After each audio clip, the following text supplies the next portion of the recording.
정의기억연대에 이어서 일본군 위안부 피해 할머니들의 또 다른 생활시설이죠. 나눔의 집에서도 후원금 논란이 불거졌습니다. 네, 후원금을 받을 때 지켜야 할 규정을 어겼고 또 스님의 책 구입 비용 등 엉뚱한 곳에 후원금이 쓰이기도 했습니다. 강희경 기자가 보도합니다.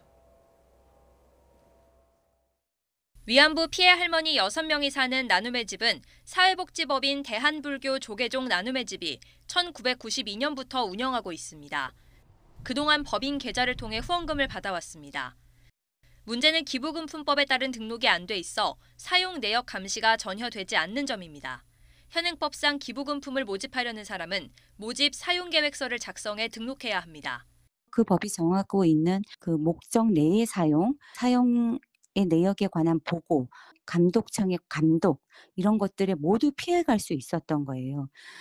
이 법인 계좌에는 지난해에만 후원금 26억 원이 들어오는 등 70억 원 가까운 현금이 쌓여 있습니다. 하지만 할머니들을 위해 쓰인 돈은 6,400만 원에 불과합니다. 실제 계좌 지출 내역을 보면 후원금이 엉뚱한 데 쓰인 흔적이 곳곳에 드러납니다. 먼저 지난 2015년 1월부터 지난달까지 월주 스님 건강보험료 가운데 80%가 넘는 620만 원이 나눔의 집 후원금에서 빠져나갔습니다. 지난 2016년에는 월주 스님 책 구입 명목으로 후원금 100만 원이 쓰였습니다. 조계종 영화사 주지인 월주 스님은 나눔의 집 운영 법인의 대표이사입니다. 국민이 후원한 쌀을 조계종 종립중앙승가대학과 동문회에 보냈다가 동문회 쪽이 쌀값 700만 원을 법인 계좌로 입금하는 일도 있었습니다. 나눔의 집 측은 강력히 반발하고 있습니다.